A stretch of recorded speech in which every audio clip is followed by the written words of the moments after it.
आखिरकार ऐसा क्यों होता है? जब कोई हादसा होता है तो हादसा होने पर ही संबंधित विभाग के अधिकारियों की अपनी जिम्मेदारी याद आती है और उन्हें याद आता है कि यह कमी रह गई और बाद में अधिकारी दौड़े दौड़े उस स्थान पर पहुंचते हैं।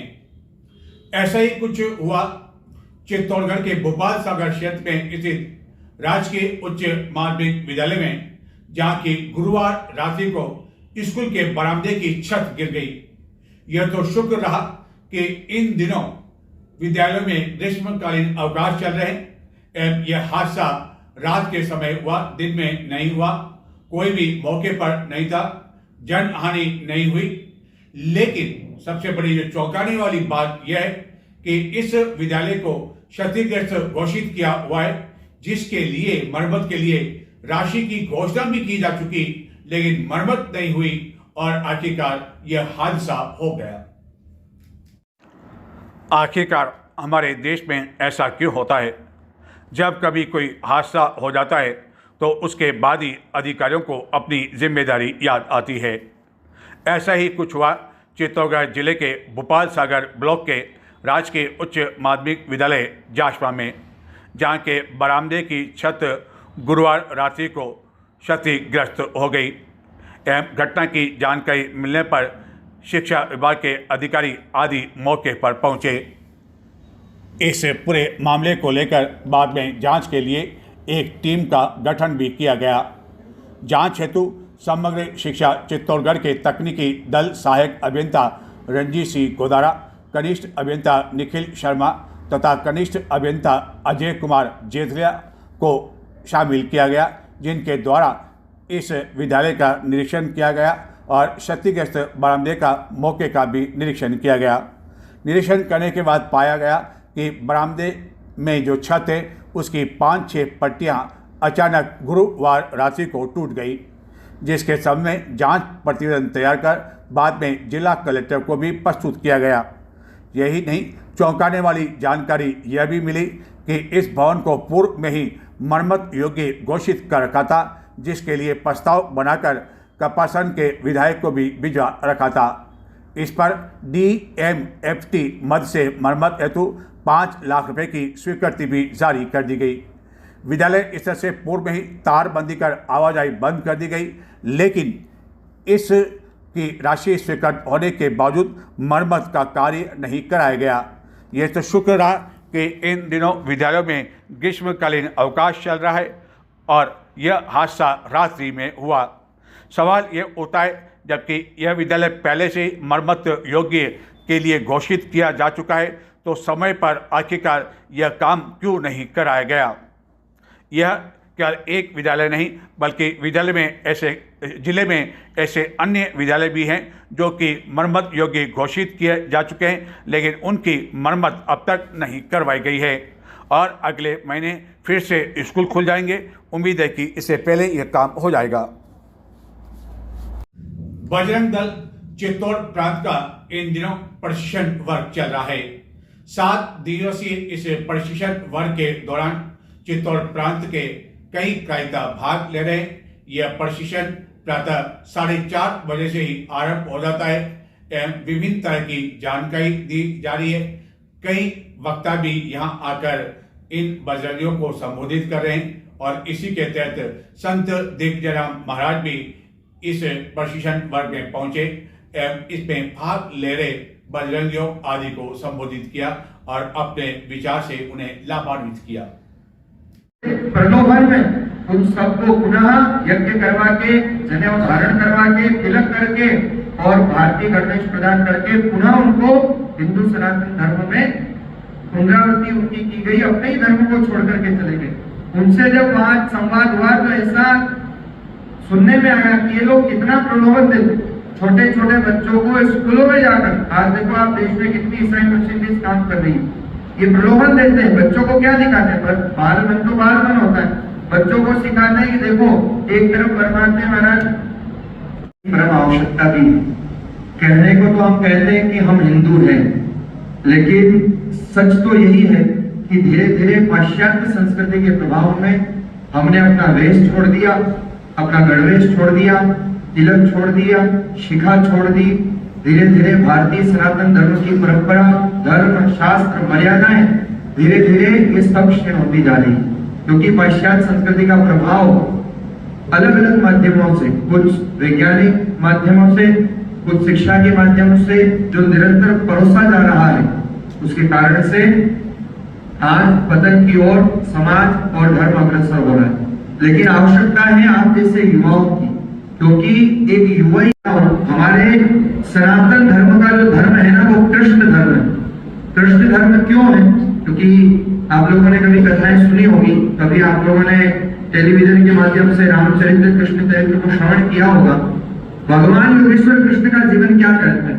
देखो, भगवान योगेश्वर कृष्ण भागवत में वर्णन आता है दशम स्कंद में कि अपने अधरों पर जब मुरली रखते थे, बांसुरी रखते थे और प्रेम की बांसुरी बजाते, तो सारी की सारी गोपिकाएं आनंदित हो जाती और आनंदित होकर के कृष्ण की तरफ दौड़ी आती। तो कन्हैया जहां प्रेम की बांसुरी बजाना जानते थे, वही कृष्ण जब आवश्यकता पड़ती है, जब जरासंध, कंस, शिशुपाल, वक्रदंत जैसे अत्याचारी समाज पर, प्रजा पर ग्लानिर्भवति भारत अभ्युत्थानम धर्मस्य तदात्मानं सृजाम्यहम् परित्राणाय साधूनां विनाशाय च दुष्कृतां धर्म संस्थापनार्थाय संभवामि युगे युगे, संभवामि युगे युगे। हर समय भगवान हर युग में अवतार लेते हैं, दुष्टों का नाश करने के लिए और धर्म की स्थापना करने के लिए। इस कलयुग में महाराज भगवान आएंगे, कब आएंगे? भागवत तो कहती है इस कलयुग का जब चरम होगा, अभी तो महाराज प्रारंभिक अवस्था है, 5000 से ऊपर वर्ष का ये कलयुग है, तो 5 लाख के आसपास वर्ष का कलयुग है, 4,82,000। तो अभी तो केवल 5000 वर्ष बीते हैं और स्थिति क्या है हम देख रहे हैं। तो भगवान तो आएंगे, पर तब तक ये कमान कौन संभालेगा? तब तक कौन सनातन धर्म की ध्वजा को लहराएगा? तब तक कौन इस धर्म को अखंड अक्षुण्ण बनाए रखेगा? ये सब काम महाराज हमारा है। हम कथाओं के माध्यम से, सत्संग के माध्यम से जन जागृति में यही। भीषण गर्मी और तेज धूप में किसी तरह की कोई नरमी इन दिनों दिखाई नहीं दे रही है, जिसके कारण जनजीवन पर इसका काफी अधिक असर देखा जा रहा है। आगामी 25 मई से 9 तपा भी आरंभ होने वाला है, यानी कि 25 मई से अगले कुछ दिन गर्मी के बहुत कठिन वाले हो सकते हैं और जिस तरह के हालात अभी बने हुए हैं उससे अधिक स्थिति और गंभीर हो सकती है। और इस भीषण गर्मी के कारण न केवल आम आदमी बल्कि जानवर भी काफी अधिक परेशान है, जिसको लेकर जगह जगह परिंदे बांधने का काम अब भी जारी है। चित्तौड़गढ़ पर्यावरण संरक्षण गतिविधि की प्रेरणा से एकल अभियान द्वारा दुर्ग पर विभिन्न स्थानों पर पक्षियों के लिए परिंदे बांधे गए। इस अवसर पर एकल अभियान के कई सदस्य मौजूद थे। भीषण गर्मी और 25 मई से 9 तपा की भीषण गर्मी को देखते हुए पक्षियों के लिए इस तरह अन्य संगठन एवं संस्थाओं द्वारा भी परिंदे बांधे जाने के साथ ही अन्य कई महत्वपूर्ण कार्य किए जा रहे हैं। आज पूरा विश्व जैव विविधता दिवस मना रहा है, क्योंकि पर्यावरण के लिए ये जीव हैं वो बहुत महत्वपूर्ण है।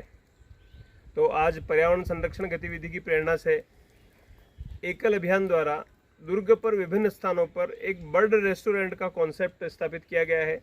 ये पक्षियों के परिंदे और ऐसे ही परिंदों में भोजन की व्यवस्था, ऐसे 2 प्रकार के काम बर्ड पे आज हमने यहाँ नाथ जी की धुनी पर ये किया है।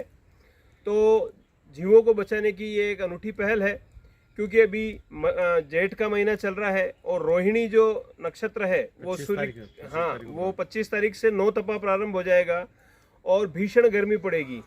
तो इस भीषण गर्मी में मनुष्य के लिए, पक्षियों के लिए सबकी जल व्यवस्था का पुण्य का कर्म है और अपनी संस्कृति भी है। तो आप सबसे भी निवेदन है कि इस भीषण गर्मी में मूक पक्षियों के लिए अपने घर पर परिंदे रखें, जीवों के लिए पानी की व्यवस्था करें और मनुष्यों के लिए भी पानी की व्यवस्था करें, तो ये पुण्य कमाएं और पर्यावरण संरक्षण का काम भी करें।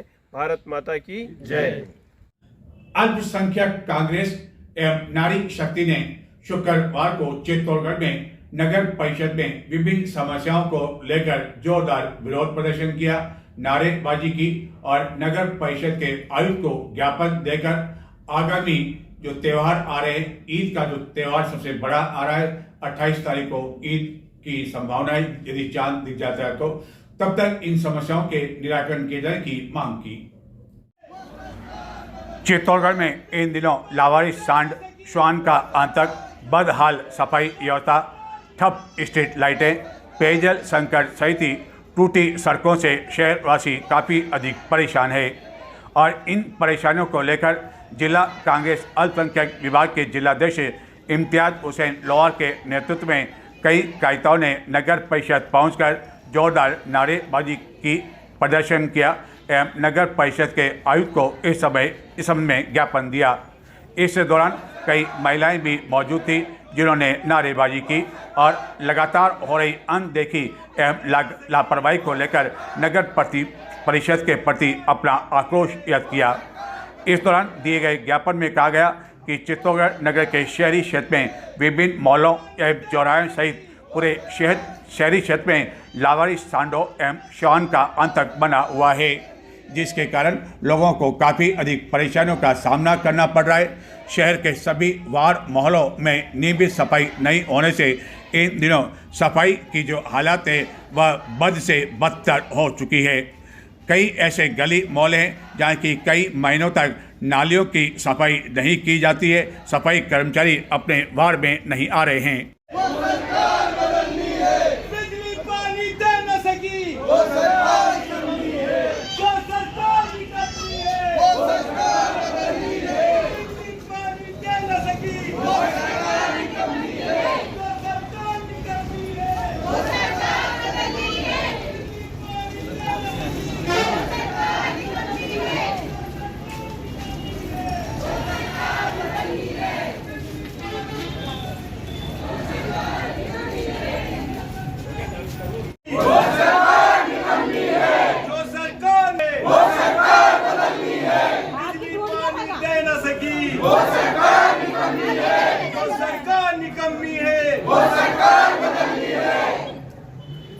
होती है तो आप उसको भी थोड़ा सा व्यवस्थित तरीके से भी उसको भी करा दें ताकि कोई ऐसी चीज अगर कोई आवारा कुत्ता वगैरह कोई पशु कोई उस चीज को दूसरी जगह ले जाके ऐसा माहौल खराब नहीं हो सर, हम ये चाहते हैं। और तीसरा है सबसे मेन है सर एक ये जो लाइट होती है उनमें भी सर अधिकतर लाइटें बंद है, सारी बंद है सर। तो ये हमारा मेन मुद्दा यही है और ये जनता का मुद्दा है सर। हम इसको लेकर आपके पास आए। तो सर दिन में चलती रहती लाइट। हाँ बहुत सी बार तो कभी दिन में चलती रहती, पूरी बंद ही नहीं होती बंद ही नहीं होती हमारा तो नगर पालिका अच्छी बस्तियां हैं, बिजली बहुत जाती है, नाली की भी बहुत इसलिए नो जल्दी तो आ जाओ पूरे लो।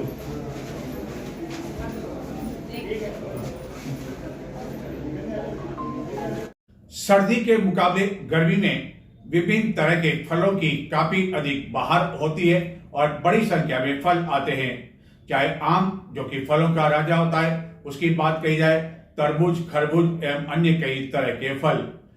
आम तो काफी समय पहले बाजार में आ चुका है और अब जो लोगों को काफी अधिक आकर्षित कर रहा है वह है लीची। हालांकि यह लीची आम लोगों की पहुंच से इस समय दूर है। चित्तौड़गढ़ के बाजार में 300 रुपए प्रति किलो के अनुसार बिक रही है, जो कि व्यापारियों द्वारा जयपुर से मंगवाई जा रही है। लेकिन विशेष रूप से इसका उत्पादन उत्तराखंड, बिहार एवं अन्य कुछ राज्यों में होता है एवं जब मानसून दस्तक देगा तब इसकी भी आम के साथ विदाई हो जाती है। लेकिन लोग इन दिनों इसे चाव के साथ खा रहे हैं।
गर्मियों में जिस तरह लोगों को आम, तरबूजा, खरबूजा का बेसब्री के साथ इंतजार होता है, उसी तरह लीची का भी इंतजार होता है, जो इन दिनों चित्तौड़गढ़ के बाजार में खूब बिक रही है। गर्मी आने के साथ ही रसीले मीठे स्वाद वाली पानी से भरपूर लीची एक पौष्टिक फल के रूप में मानी जाती है, जिसकी विशेष तौर पर उत्तराखंड में अधिक खेती होती है। वहीं बिहार में मुजफ्फरपुर में मिलने वाली लीची देश भर में मशहूर है। यहाँ के बागानों में लीची के पेड़ भरपूर फल देते हैं, इस कारण इसे दुनिया की लीची राजधानी भी कहा जाता है।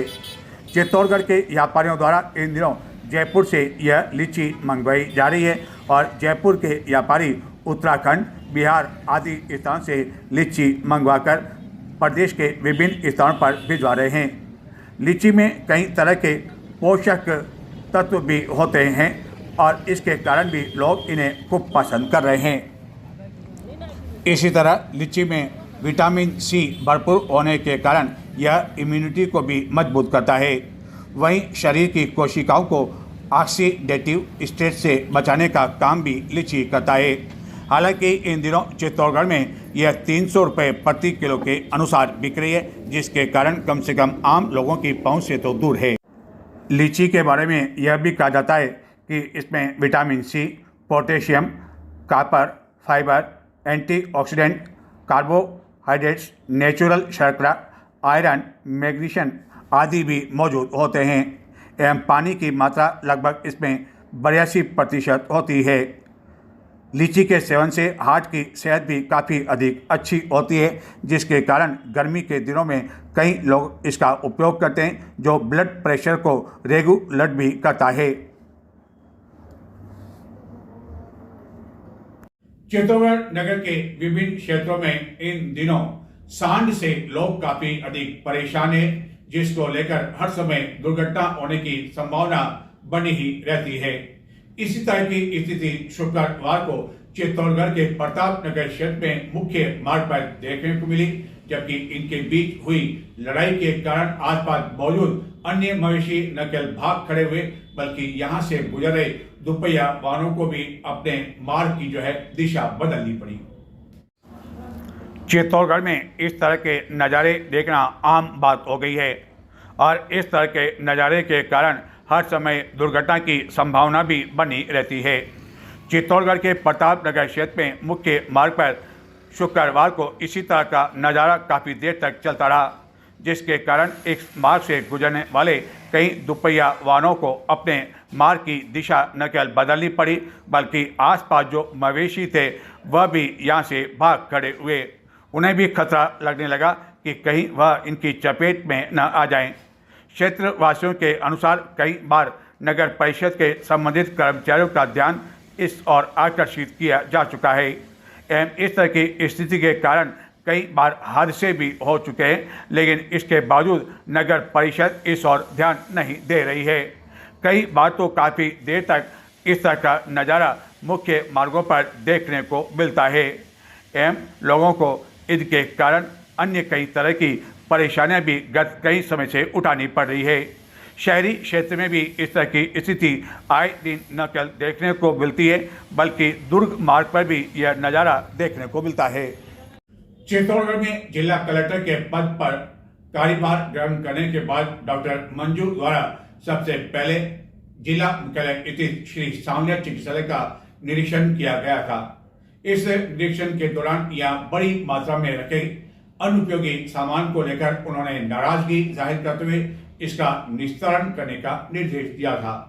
जिला कलेक्टर के इस निर्देश के बाद कई तरह के अनुपयोगी सामान का निस्तारण तो हो चुका है, लेकिन अब भी कई ऐसा सामान यहाँ रखा हुआ है जो कि अनावश्यक स्थान भी घेर रहा है। यह हाल है चित्तौड़गढ़ जिले के सबसे बड़े चिकित्सालय श्री सांवलिया चिकित्सालय का, जहां की पदभार ग्रहण करने के बाद जिला कलेक्टर डॉक्टर मंजू ने जब चिकित्सालय का निरीक्षण किया तो एक स्थान पर बड़ी मात्रा में रखे अनुपयोगी सामान और उसका निस्तारण नहीं होने पर न केवल नाराजगी जाहिर की थी, बल्कि पीएमओ को लताड़ भी लगाई थी और उसके बाद काफ़ी अनुपयोगी सामान का निस्तारण कर दिया गया। लेकिन इसके बावजूद अभी भी कई इस तरह का अनुपयोगी सामान चिकित्सालय परिसर में रखा हुआ है, जिसके कारण अनावश्यक ये सामान स्थान घेर रहा है और इसका निस्तारण न जाने क्यों किया जा रहा है, यह समझ से परे है। ऐसा सामान जो कि एक नहीं बल्कि कई वर्षों से यहाँ पड़ा हुआ है। कई जिला कलेक्टर इस चिकित्सालय का निरीक्षण अब तक कर चुके हैं, लेकिन इस निस्तारण की ओर उनका ध्यान नहीं गया और जिला कलेक्टर डॉक्टर मंजू का ध्यान जब इस ओर गया तो उन्होंने इसके लिए सख्त निर्देश भी दिए, लेकिन इस निर्देश के बावजूद जो सभी तरह का अनुपयोगी सामान चिकित्सालय परिसर में रखा हुआ है उसका निस्तारण नहीं किया जाना आश्चर्यजनक है। उम्मीद की जानी चाहिए कि जिला कलेक्टर के निर्देश के बाद जो अन्य अनुपयोगी सामान है उसका भी चिकित्सालय प्रशासन निस्तारण करेगा, ताकि अनावश्यक जो यहाँ सामान रखा हुआ है और स्थान घेरा हुआ है उसे कम से कम मुक्ति मिल सकेगी और इस स्थान का उपयोग अन्य काम के लिए किया जा सकेगा।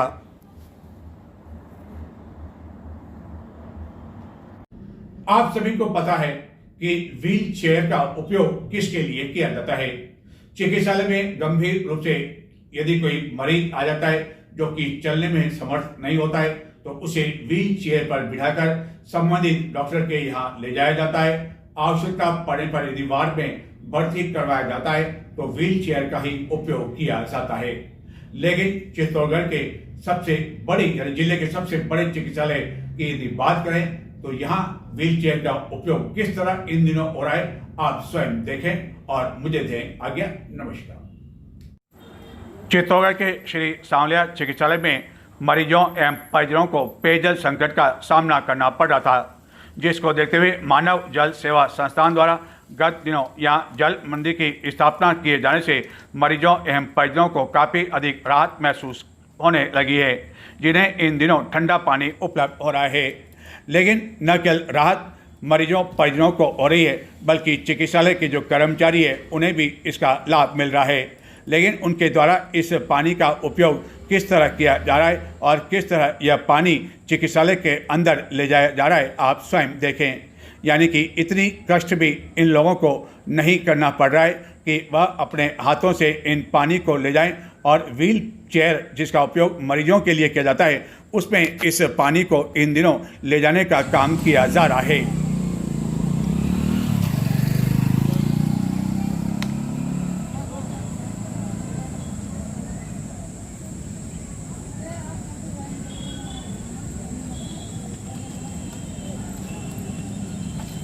मैडम पानी कहाँ ले जा रहे हैं कुछ? तो ये जो व्हील चेयर है ये काय के लिए, पानी के लिए है क्या? ये जो चेयर है व्हील चेयर है इसका उपयोग क्या होता है बताएं आप? तो पेशेंट के लिए होगा। पेशेंट के लिए होता है ना, तो आप इस पेशेंट की जो व्हील चेयर है उसका उपयोग आप पानी के लिए कर रहे हैं? हैं? अच्छा ज़्यादा नहीं ले जानी, एक कैनी ले जानी है।